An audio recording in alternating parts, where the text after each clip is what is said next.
Welcome back here, guys, to the KeSPA Cup. We're live in the next arena. We are about to jump into our last best of 5. It's going to be Maru versus Dream to decide the last player into the semifinals. This is a rematch of the Star League Season 1 finals at Terran versus Terran. Brings back a lot of memories. If I'm not mistaken, Maru won that 4-1. I believe only dropping a single map. And I think today we might see a 3-1 score in his favor again. Dream obviously wants revenge. And it's not going to be easy. Maru is playing so well recently. So well in all matchups. He looks untouchable. And I'm actually curious to see which maps are going to be vetoed here as well for the Terran versus Terran matchup. Yeah, it's going to be interesting. Of course, the biggest viewpoint here is that this is a return to the finals of the Neighbor Star League Season 1. And Maru, these guys have played against each other so many times. Yeah, Maru 12-7 overall here versus Dream. But the most important thing, more of the scores I feel, is that they have played against each other so many times. 19 times, in fact. That's pretty unreal. That's ridiculous. So keep that in mind as we go into this series. And I'm just excited to get into this one. Let's get these maps down. So happy to have you back, Tablet Guy. Tablet Man. Tablet Man, that's it's right. making me happy, man. See, Maru goes for the first ban, and he will get the first pick. Now, the first ban is determined by coin toss, of course. And first bans will be put on screen as soon as they're known. Dream having a hard time deciding map number 2. Dash and Terminal and Bridgehead. 2 of the newer maps. Really sad we don't get to see TBT on Dash and Terminal. I think that would be an amazing game. That would be pretty sick. Terraform is game 1, so a lot of line of sight blockers of short rush distance for a 2-player map. Coda. So we're seeing our bigger maps come out later here. And Maru's choice for game number 3 will be shown Cactus Valley. What does Dream pick here for game number 4? Moonlight Madness doesn't want to play on the terrifyingly big maps. Yep, Iron Fortress coming out here for game 5, so only going to potentially see 2 new maps here, maybe only 1, depending on how the score goes. Look at that handshake, man. Yeah, the Dream's rematch like, is real. oh man, I gotta play you again. What? And it's a bit of a sad situation for Dream. He just always has to run into these top players, sometimes in finals, sometimes in the earlier rounds. He's an incredible player himself. We'll see how well his TBT comes out today. Very important. Yeah. I feel like overall Maru's TBT is slightly better. Dream is also pretty decent. He's got like the little, I wouldn't call it a quirk, but just what he likes to do oftentimes, these big doom drops, especially in the back doors at many different bases. Whereas Maru, he nearly always goes for Banshees in this matchup. Yeah, I think Banshees are actually the best way to play this map, or this matchup right now, because they give you so much flexibility to transition, and they're also good at fighting. You can pick off tanks with them, you can push with them. Like, they're just a strong unit in general. If you get air control and you get like even 1-2 Banshees, you can do so much damage. Yeah, the reason why the Banshees are so strong as well is because if you're winning, you can use them so much more. The only counter unit to the Banshee in this game really is a Viking. Marines aren't really even the counter to Banshees. And so if you have more Vikings than your opponent, you win that war as well, because Vikings are the counter to Vikings. So it's like, if you get ahead and you have a Banshee on your side, it's great. You can cloak. It's like a win war unit or something. Yeah. And if you control it well, it gets you there. Now, notice that Dream actually, this is a bit of a surprise to many, no doubt. It's actually had a negative win record this year, even though it went to 2 finals, and a negative record in TBT as well. Well, he does so well in Pro League, but you know, he makes it through in individual leagues, makes it far, but then he gets crushed in like these series. He gets like 4-1, 4-0, stuff like that. You could see their win ratios versus Terran in this matchup. Maru is 20-5, and Dream is like 10-14. That is a huge discrepancy. Yeah. Well, guys, terraform the map. First time we're going to see these two play a TBT on it. In fact, the first time we're going to see a TBT on this map in general. Yep. Really excited to get into this one and start this last series of the night. Maru looking calm. These guys had to wait all day. They played their round of 16 matches earlier today to start the day off. Now they're finally back here in the arena to end the night. Let's go into game number 1 on Terraforce.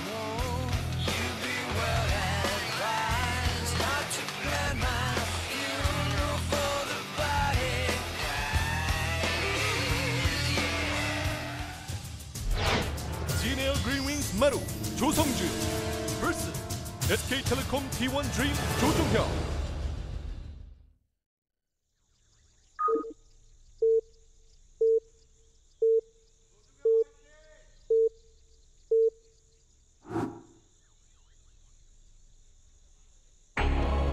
Up here in the top left in the red, our Terran player from the Jin Air Green Wings, it is Maru. Star League champion. There he is. His opponent to the bottom right in blue is Dream. And Dark's team SKT. If he wins this, he will actually face that teammate. It's actually interesting. 3 SKT players played in a row. Yeah. You can really tell that they're a big dominant team here in Korea. Several CJ players playing as well. Not as many Jin Air players in this finals, or rather in this this cup. Yeah. Former Jin Air player True played earlier. And Pig Baby was in the round of 16. Yeah, how did he do actually? I missed those games. He got beat down by Bill. That's to be expected. I think both of them WCS North America champions. Wow, that's interesting. And as Bill had just so much more experience playing in Korea, and I assume the games were cheesy out of Pig Baby, right? But I guess he was trying to be a bit aggressive, but Bill was just shutting it down. Okay. We had a lot of Zergs in this entire tournament. It was 7 Zergs, 5 Terran, and 4 Protoss. Yep. And we lost the last of them today. Last 3. Or no, actually just Hero and Classic last 2 we lost today. Well, we see a quick gas here. No surprise from Maru. He's going to be going gas first. In fact, I would predict that he will go gas first every game in this series. Perhaps not his map he picked, Cactus Valley. That might be the only place he doesn't. But on the gigantic maps, maybe not. Yeah, he might go CC first, or he might go for a quick Reaper on that map. CC first is risky in TVT because of Reapers, obviously. But if you go CC first and you get like a Marine out afterwards, like the Reaper kills your Marine, then you just lose the game when the second Reaper gets there. You can actually just lose. So that's tilting too. It's tilting. Yeah. SCV scout here from Dream. Maru not even going to scout at all. Just waiting until his Reaper finishes up here. Got some fans. Yeah, they're right next to us, actually. Looking really close over the railing there.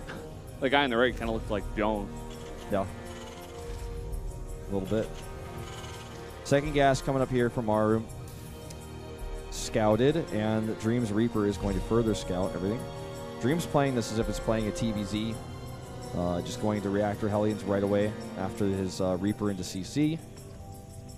So, as soon as he got that money, he's going to drop the factory down. Interesting choice of style here from Dream.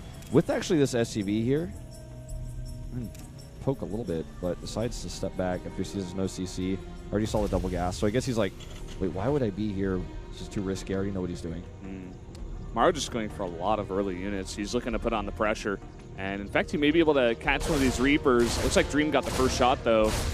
Yep, he's actually just going to have to lose it. It's like actually losing a mirror matchup in a normals game in a MOBA. You're just like, oh, if I had shot him one more time, I would have won. And now he's just going to regen everything. And Maru's so unhappy with that, actually. Yeah. Talking about tilt. Yeah, man. Tilt has been a thing today. It's been a theme for some of these matchups. Telly and Harass over here could be so much stronger if the Reaper was coupled with it. It's actually going to kill this SCV, though. CC will not finish.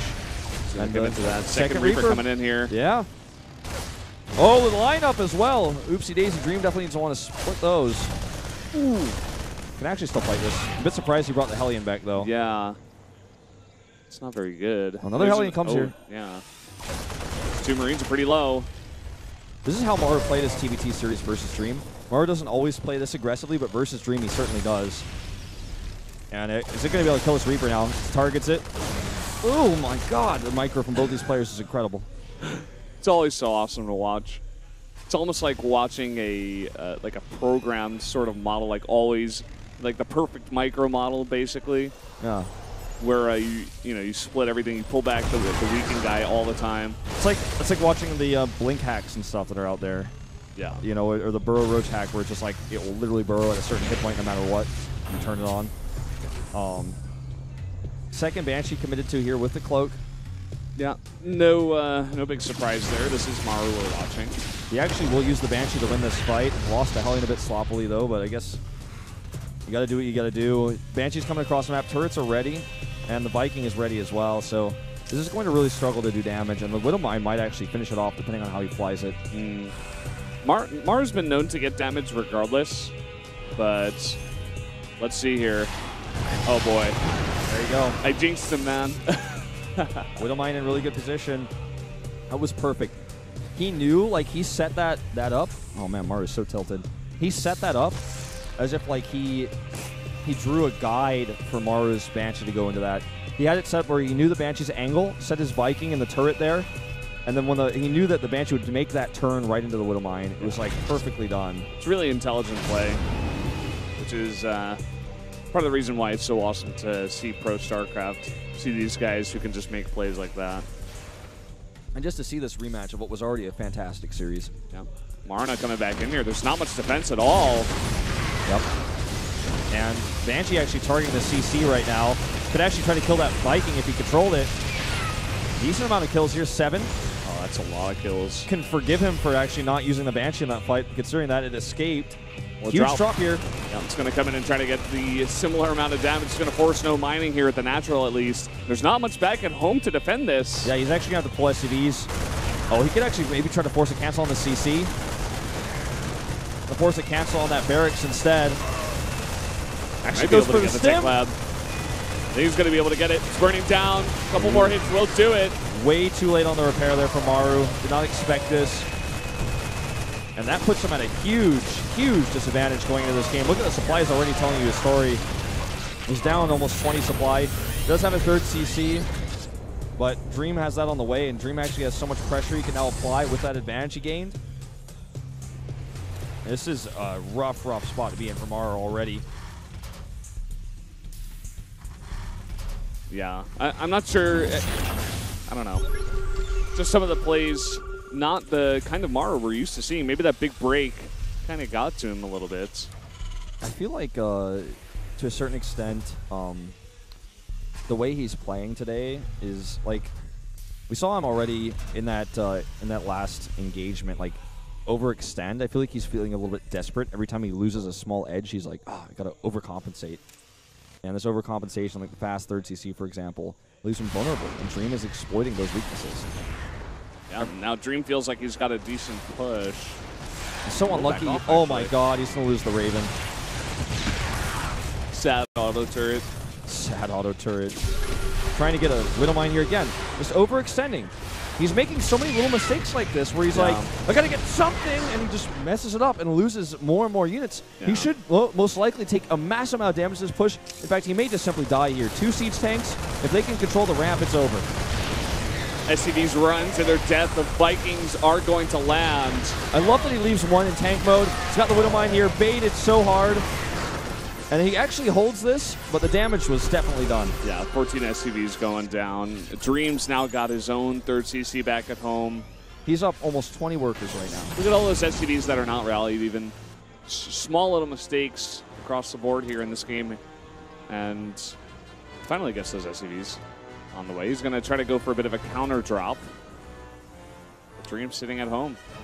Yeah, he's got so many turrets earlier from the Banshees. Even has that third turret at the ramp, which makes him maneuver in between the two bases after he, like, when this drop gets shut down in the main, when he tries to go between the bases, he can have such a hard time because of that turret. I don't know where that siege tank is going. That worries me a little bit, but... He's going to boost in onto this drop. Trying to target down the medevac. He gets it with 3 Marines inside. That was really cool. Nice little snipe. This siege tank is just out there, though, man. All right. Maru sees it, but he's like, I guess I can't get this. Well, with 2 more medevacs, he can. He's going to try for it, and he should be able to. Yep. He gets it. That's a nice snipe. He's also brought a siege tank of his own. He's going to deny this third base placement. Wow. Maybe Dream getting a little bit too far ahead of himself. Yeah. This game is so back and forth, it's insane. Going back to those Marines now. They damaged the CC quite significantly. And it was actually evened up the worker count quite considerably. 48 to 42 currently. Dream just needs to make sure he doesn't lose this CC. He's actually flying it in a bit prematurely. Like, those tanks can't support it. He stims. He's actually trying to get it. He forces it to burn. He actually knows he went with that medevac to see how many tanks there. He's like, oh, can I target this? Okay, here comes the break. Look at that. Just a second too late. And he escapes. This burn does continue. Look at this. Just right behind the minerals. Dream kind of trying to get his own position here with the tanks. He's actually going to drop onto this army. Maru trying to go for another snipe here, but it's not going to work out. Yeah, he's getting a bit desperate trying to kill that. Maru does land his 3rd CC at the same time. Upgrade-wise, Dream only getting the +1 attack right now. He does have the armor, but he hasn't started +2 armor yet. So, something he's going to get behind him. This is the reason I don't like this map too much, is all these line-of-sight blockers. As I was saying before, like, these two could run into each other at any moment. A game could be decided by like, these two just not knowing there's something there. I would like, if there was a watchtower in the middle, I'd be totally okay with it, but there's not, so. That's my gripe with the map. I'm not saying it's a terrible map, it's just why I don't personally enjoy it as much as the other ones. Big drop here. Big drop coming in. Not much defense. Okay, here we go. Submarines coming back here, but a big pull. Look at how many SCVs are going down at the same time. 8 have been dropped. Yeah. And the counter harass from Maru never even went in. Yeah, he never actually attacked with it. It's just kind of sitting there. It's been scouted now as well, so he can't even use it. At this point, Dream's got too much back at home. Maru did turn this game around a little bit, but Dream is definitely running with that advantage right now. Chasing down these units, forcing another stim. He's got no tanks, so he can't turn and fight. And the reason why one of your gripes of the map is that exposed natural to range units, or third base rather. Yeah. We're going to see that actually become a huge problem in this TVT matchup in just a moment. Good trade there from Maru, actually, but another drop. These 2 Marines can do so much damage if you don't deal with them. There's no reason why Dreams try to force the issue at this location. Attacking from behind is the better choice, and here he comes. You put 1 tank behind that mineral line, just 1. You can do so much damage. So much insecurity about these line-of-sight blockers. This is a better position for Maru right now, and they're actually just going to fight this. Dream knows his best chance is to trade this out with the siege tank. And actually, with reinforcements coming through, he's going to be able to take this fight. Yes, he will. Snipes out 2 of those medevacs, and now he's got a great position here behind the minerals. Maru is forced to back off. Yeah. He was almost baited there, you know? He was like, fine, I'll take this fight that's not good. And Maru's like, okay. And then Maru got into a bad position. Oh, this is not good for Maru. He's just in such a bad spot here. There's a sensor tower. I want to point out that Dream is placed. It's going to cover 2 lanes down to the bottom. And those 2 lanes where ground armies could attack are totally covered. Nice little drop onto the tanks here, but he will push this back, but it's not a good engagement. It's a desperate engagement. Still doesn't have that third base mining. Dream does. He's got much better production behind this. He's got a better economy. One really important thing I want to point out, we keep in mind that there's like 1 tank on the map and it's Dreams. There's a much better medevac count for Maru, which is going to help him win some of these fights. It's currently at 9 to 3. It's 3 times as many medevacs. I've been wondering why more of these players do not take the other third base, just because of the minerals. I know it is very far away, there's a lot of different angles, but I feel like you can come straight through the middle of the map and harass that other third base. Yeah, the base of the bottom is really far away for both players, even the attacking player to attack. Yeah. I think, I get why they do it, but I don't know. I like this position that Maru's taken as his third so much more. It's just so much better, I think. Especially in TVT, where like you have the only non-ranged unit that you have in your dispense is an SCV. Every other unit is ranged. Okay, drop here in the main base at the same time as this engagement happens. Siege up is late. He's gonna still fight this. A really nice split here for Maru, and all those medevacs helping out a lot. So much. It's so important. Without those medevacs, he would have eventually lost all those units to the siege tank, but this drop in the main base is a big problem. Right on the production even. Maybe able to snipe a medevac. He will. Marines that come out, they run to their deaths. Looks like eventually that will be cleaned up, but Dream getting really efficient trades here in the main. Look at the banks for these 2 players. What you'll notice right away, if you look at the production tab as well, is that these siege tanks that Dream is constantly able to reproduce, Maru is not. He doesn't have the money. He wants to continue to produce 3-3 upgrades. He wants to keep his upgrades even because that's one of the more important things right now. But he spent so much money on medevacs, and he lost so much money when he had to lift that third and relocate it, that this huge gas bank for Dream, who's never had to have any problems with his third base minus that original confrontation, has so many more siege tanks. And that's the advantage he has in this game, but he keeps taking some poor engagements. SCV's even being pulled to try to get Maru to win this one. +3 attack finishes, and that's going to be what ends the game here. Yeah, just too much stuff from Dream. A great parade push across the map. Even the small drops on the production are huge. Now he's got a chokehold on this third base, going to take out so many SCVs. Maru looks defeated. GG. Wow. A very tilting game from Maru from the start, but Dream definitely overextending a few times, and that was a close battle, and I think a great way to show how close the series is really going to turn out to be. Yeah. I wouldn't be surprised if this goes 3-2 in either player's favor right now. Dream, he won that game. He still kind of looks mad. I don't know what's going on today. Players are just like not happy. Yeah, they're really not, man. There's so many. Okay, well let's talk about why this might be so important for these players. There's 20K on the line, or 25K actually, prize pool money in this tournament, so that's a lot of money. Bigger thing though for some of these players though is, do they go to BlizzCon or not? This tournament is some players make or break whether they're going to BlizzCon or not. We're already in Season 3 of the Star Leagues, both the GSL and Star League, the Suspended Star League. So if you're not in those tournaments right now, I mean, Maru is, and Maru's doing fine, but for some of these other players... Maru's already definitely in, by the way. Yeah, he's in BlizzCon 100%. It's already been decided. But for some of these other players, this is the last chance to get enough points to get in, because it's already set. If you're not in the GSL right now, if you're not in